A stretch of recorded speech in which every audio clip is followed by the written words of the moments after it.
Around 10,000 BC, the ice receded, and human hunters stopped walking. In the valleys of the Fertile Crescent, they began building permanent homes. They noticed that wild grasses could be coaxed into yielding heavy grains. By selectively breeding wheat and barley, they created an abundance of food, which immediately introduced a massive logistical nightmare: how to store and manage the surplus. And they had chosen a volatile place to do it. The Tigris and Euphrates rivers were violently unpredictable, threatening to either dry up or wash away entire settlements. Taming these rivers required digging vast irrigation canals and erecting protective dikes, a monumental task that demanded hundreds of laborers working together in perfect, unyielding synchronization, day after day, just to keep the water flowing.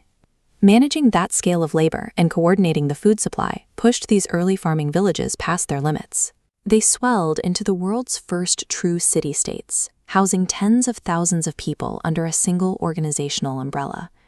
To coordinate this massive undertaking, a new elite class emerged: the individuals who controlled the central grain silos and claimed to interpret the will of the storm and river gods, the priests, became the de facto leaders. These administrators needed a way to track the thousands of bushels of barley and herds of sheep flowing in and out of the temple. They started pressing small clay tokens, each representing a specific quantity of an item, to securely keep the count. Those tokens were replaced by marks pressed into wet clay with a reed stylus, creating cuneiform. Look closely at the rigid grid structure. Cuneiform functioned as a high-fidelity accounting spreadsheet, an administrative technology built to track state resources with mathematical precision. But as these cities grew richer, the cracks in their design began to show. A massive chasm opened between the wealthy temple elites and debt-ridden commoners, while neighboring cities locked themselves into endless, draining wars over borderlands and desperately needed water rights, bleeding each other dry. The city-state model kept humanity alive in a hostile environment, but its intense local focus limited how large a society could safely grow. Breaking through that ceiling required a completely different mechanism of control. In the 24th century BC, an outsider named Sargon of Akkad weaponized the city-state model to build a single territorial empire, crushing local independence in favor of total centralization. To hold this massive territory, he established the first standing professional army. Rather than relying on local militias, he commanded a permanent force of over 5,000 soldiers who answered exclusively to him. He then severed the power of the ancient temple elites. He stripped the hereditary priests of their authority and installed hand-picked Akkadian governors who relied entirely on the crown for their status. To synchronize these diverse regions, Sargon forced the adoption of Akkadian as the official administrative language and instituted uniform weights and measures, streamlining trade from the Persian Gulf to the Mediterranean.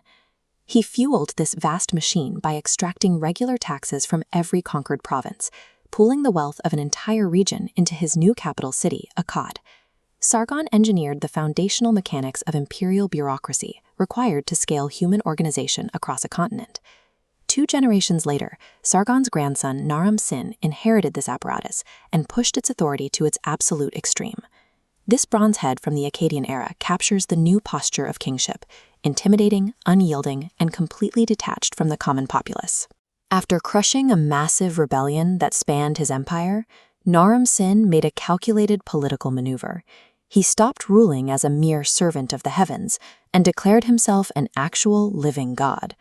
On this victory stele, you can see the propaganda in stone. He is depicted much larger than his soldiers, and crucially, he wears a horned crown, a symbol previously reserved strictly for the divine. The state bureaucracy now claimed a monopoly on the divine, using its administrative reach to enforce absolute obedience to a living god. Yet this towering structure possessed a fatal vulnerability. Its survival required massive, uninterrupted agricultural yields, meaning it relied entirely on a stable climate. Around 2200 BC, a severe climate shift known as the 4.2 kiloyear event brought decades of intense drought. The flow of the Tigris and Euphrates slowed to a crawl. The drought compounded an already growing crisis.